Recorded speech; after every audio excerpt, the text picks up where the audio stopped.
I genuinely pity Nigerians. I pity Nigerians because the government they hope to protect them doesn't care. I pity Nigerians because the system doesn't care about you as an individual and as a Nigerian, be you who. It is unfortunate. Now, the government of Nigeria is busy flying around the world, going to conferences that they are not needed, not because they are so important in those conferences, but because of their wanton desire to fly around the world. The saying is that nobody chases a rat in a burning house. But these people have clearly left the house to burn while they are chasing rats. This is the condition of Nigeria. Welcome to the Diary of a Broken Man, where we dissect political, economic, and social issues concerning our country, Nigeria. Remember to subscribe, to like, to share, and to comment. We talk about herdsmen and the farmers today. The farmer-herder clashes in Nigeria have escalated into one of the country's most pressing security challenges, with devastating ripple effects on its social, economic, and the political fabric. These conflicts, the Fulani herdsmen and farmers, okay, primarily between nomadic Fulani herders and the sedentary farmers, have deep roots and far-reaching consequences. Yet the Nigerian government's response has often been criticized as inadequate or indifferent. So we look at reasons or analysis of the effects and the possible reasons behind the government's, perceived lack of concern as of March 30, 2025. So this is what we look at now. Number one, we look at the ripple effects of farmer-herder clashes on Nigeria as a country. The ripple effect. Number one is loss of lives and properties. That is number one. Loss of lives and properties, displacement. Now, since 1999, over 19,000 people have been killed, hundreds of thousands displaced due to farmer-herder violence, with notable spike in recent years. Over 2,000 deaths in 2018 alone, according to Amnesty International. An entire community, especially in Middle Belt, Benue State, Nasarawa, have been uprooted, leaving behind ghost villages and the swelling IDP camps. For instance, the December 2023 attack in Plateau State claimed over 140 lives, marking it the deadliest since 2018.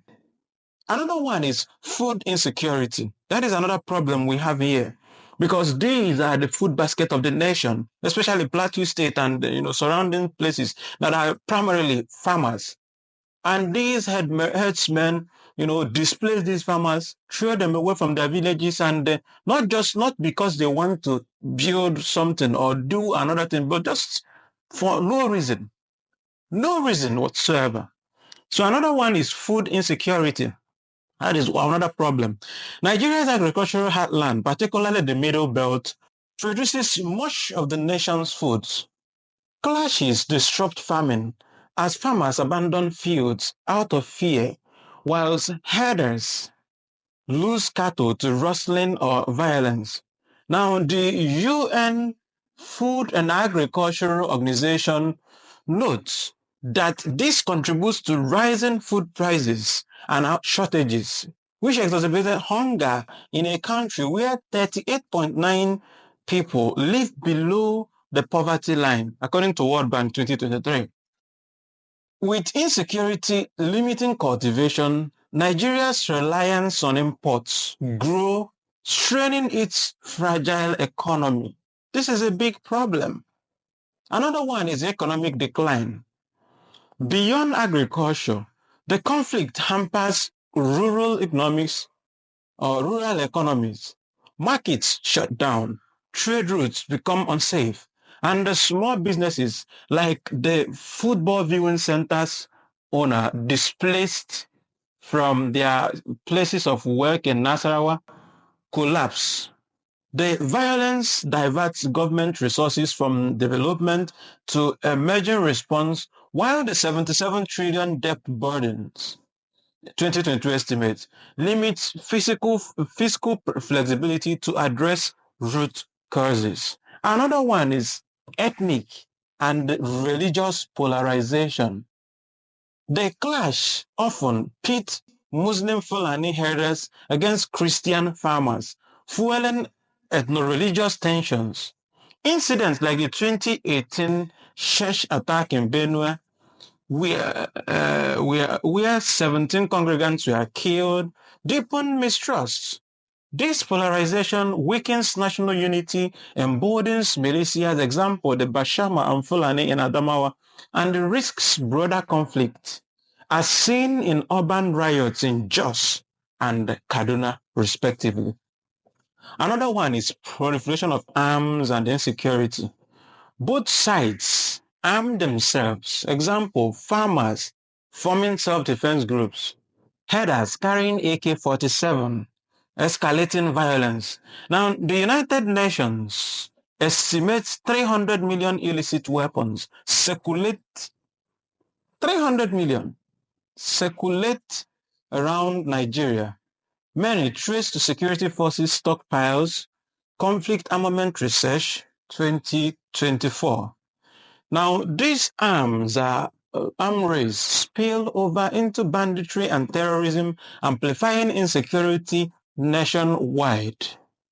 Another one is the erosion of trust in government.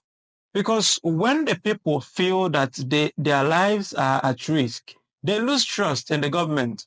People now have resort to self-help. People resort to self-help, and you know what it means, self-help. The government's failure to protect citizens or prosecute perpetrators, uh, foster a sense of abandonment. Farmers and herders alike resort to vigilante justice, undermining state legitimacy. Now, so many Nigerians are decrying the government's silence when farmers are killed versus swift response to northern interests. There is no gain saying this. Nigerians are tired of the hypocrisy of the Nigerian government. It seems as if these herders are the owners of Nigeria, because the swift response of government when it comes to them versus their stark and stark quietness when Nigerians are crying out for being killed in their numbers, in their droves, is appalling. It's appalling to say but the least. Why the Nigerian government appears, unconcerned. Number one is political sensitiveness and ethnic bias. Critics argue that the government, particularly under former President Muhammad Buhari, a Fulani Muslim, avoided decisive action to not alienate the Fulani, a key political constituency. Buhari's 2018 suggestion that Benue accommodates herders despite the anti-grazing law fueled perception of bias. His successor, Bola Ahmed Tinubu, the now president or incumbent president, inherited this dynamic too. And with the Fulani elites wielding influence, political influence, political will remains tepid. That is where we are in Nigeria now, where bandits seems to be having their field day, and the government does nothing because their hands are tied. Seems as if these people are the sponsors of the government of Nigeria, allegedly. Okay, competing security priorities. Now, the government juggles multiple crises. Boko Haram in the northeast, banditry in the northwest, secessionists in the southeast, and oil militants in Niger Delta. The farmer-herder conflict, though deadlier than Boko Haram in some years, example, 6 times deadlier in 2018 per crisis group, competes for attention and resources, which dilutes focus. So the Nigerian government is, have a divergent focus on this and that and this and that, different insecurity from different angles. Weak institutional capacity. Nigeria's security forces, like the thinly deployed Nigerian police and the Civil Defense Corps, lack the manpower and equipment and the early warning system to manage rural conflicts effectively. Now, response is often reactive, deploying troops post-attack rather than preventive measures, reflecting systemic inefficiency rather than deliberate neglect. Another one is economic constraints. That is another problem, economic constraints. With ballooning debts and oil-dependent revenue faltering, the government struggle to fund the ambitious solution like the National Livestock Transformation Plan (NLTP) approved in 2018 to promote ranching. The central bank released 100 billion to ranches in 2015, but the state failed to act, and subsequent investigation into misuse stalled, highlighting fiscal and accountability gaps in Nigeria. Another thing is accountability. People steal money from here, and in fact, it's like the order of the day. If you don't steal enough, you are not strong enough. In fact, the way they know strategic politicians in Nigeria is how much you have stolen. Come on. Denial of climate and structural drivers. The conflict roots, climate change induced desertification, population growth, and some other problems are problems that need to be addressed. Okay? They need to be addressed. And the land use disputes require long-term policy shifts. Buhari's contradictory claims, example, blaming Libyan fighters or opposition plot, suggest a reluctance to address these complexities, preferring short-term narratives over structural reforms. Impunity and lack of accountability is another problem we need to look at. Lack of impunity. Impunity, very bad one. The government claims to have prosecuted 843 people as of 2018, according to Amnesty International critic, but this is a fraction of the perpetrators, and data is unreliable. High-profile inaction, example, no conviction after 2023 Plateau massacre, signals tolerance of violence, possibly to avoid stirring ethnic backlash or exposing security force complicity in arms proliferation. Federal-state tension, that's another thing we need to talk about. Now, state-level anti-grazing laws, example, the Benue State, the Taraba clash with the federal-state route proposal, creating a more policy statement or stalemate.